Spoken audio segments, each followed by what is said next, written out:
नमस्कार। आप सभी का हमारे चैनल पर स्वागत है। जैसा कि आपके सहयोग से हम लगातार क्लासें देते जा रहे हैं, एक नहीं बल्कि 2 देते जा रहे हैं। तो आज क्लास कितनी है? आज क्लास है 18। कितनी है? 18। ऐसे ही हम आपको क्लासें देते रहें, उसके लिए आप चैनल को सब्सक्राइब अवश्य करें। ठीक है, तो चलते हैं अपने क्लास की ओर।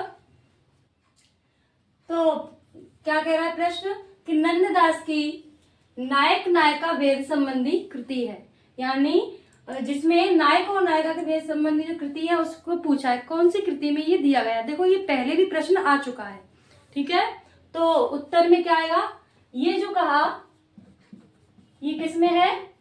रस मंजरी में। किसमें है ये? रस मंजरी में। अब प्रश्न है अनेकार्थ मंजरी कृति किसकी है? अनेकार्थ मंजरी किसकी है? किसकी है ये कृति? नंददास की। किसकी है? नंददास की। लगभग इन्होंने 10-12 कृतियां लिखी हैं जो कि प्रसिद्ध हैं। अगला प्रश्न क्या है? नंददास की सबसे प्रसिद्ध रचना है।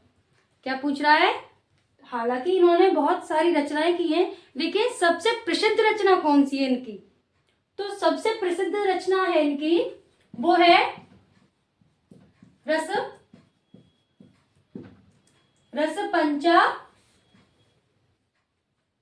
पंचाध्यायी। क्या है? रस पंचाध्यायी। ये इनकी सबसे प्रसिद्ध कृति है और इसी कृति के कारण जड़िया भी कहा जाता है। देखिए प्रश्न ये भी बनता है कि निम्न में से जड़िया कवि किसे कहा जाता है? तो ठीक है, तो ये किसको कहा जाता है? नंददास को। किस कृति के कारण?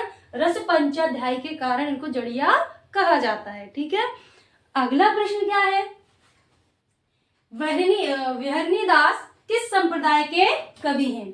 क्या कह रहा है कि विहरणी जो दास थे वो किस संप्रदाय के कवि हैं? तो ये जो थे ये सखी संप्रदाय के कवि थे। किसके? सखी संप्रदाय के। किसके थे ये? सखी संप्रदाय के। उत्तर में क्या आएगा? सखी संप्रदाय के कवि थे। ठीक है, अब है क्वेश्चन कि गौड़ीय जो संप्रदाय था उसका प्रवर्तन किसने किया था? यानी गौड़ीय संप्रदाय के जो प्रवर्तक थे वो कौन थे? आप सभी जानते हैं कौन थे? चैतन्य महाप्रभु।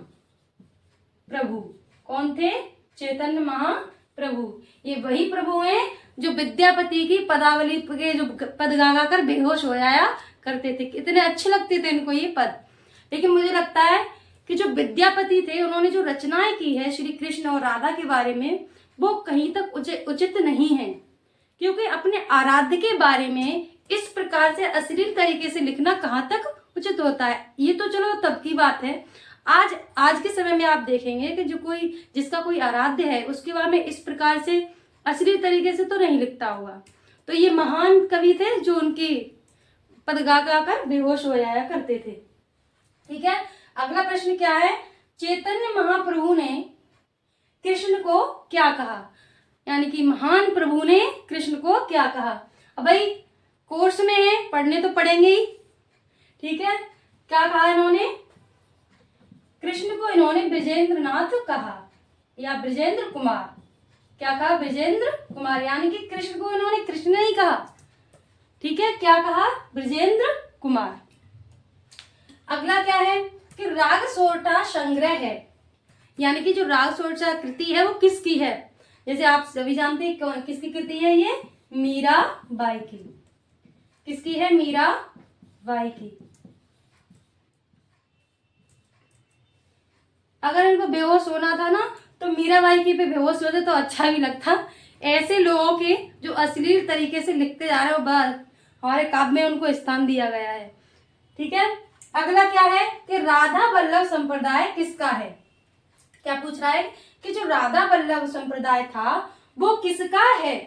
तो किसका है ये संप्रदाय? हित हरिवंश का। किसका? हित हरिवंश का। किसका संप्रदाय है? हित हरिवंश का संप्रदाय है ये। और ये अब राधा वल्लभ है तो ये स्वाभाविक बात है, ये कृष्ण भक्ति शाखा के कवि रहे हैं। नरोत्तम दास किस काल के कवि हैं? क्या पूछा है? जो नरोत्तम दास थे वो किस काल के कवि है? ना यहाँ संप्रदाय पूछा गया है, ना कोई शाखा पूछी गई है, बल्कि क्या पूछ रहा है, किस काल के कवि हैं? आदि काल के हैं, भक्ति काल के हैं या रीत काल के कवि है। ठीक है, तो उत्तर में क्या आएगा? ये कहाँ कौन किस काल के कवि हैं? ये है हमारे भक्त काल के कवि। किसके हैं? भक्त काल के कवि। ठीक है, तो अगला प्रश्न देख लेते हैं कि रसखान की अंतिम कृति है। जो रसखान थे, जैसे कि आप जानते ही हैं, कृष्ण भक्ति शाखा के अन्य कवि में ये शामिल है। तो रसखान की अंतिम कृति क्या है? रसखान की जो अंतिम कृति है वो है प्रेम वाटिका। क्या है? प्रेम वाटिका। हालांकि इन्होंने कई कृतियां लिखी हैं, लेकिन इस प्रश्न में क्या पूछा है कि ये अंतिम कृति कौन सी है? तो अंतिम कृति किस? प्रेम वाटिका है। तो क्लास हमारी यही समाप्त होती है।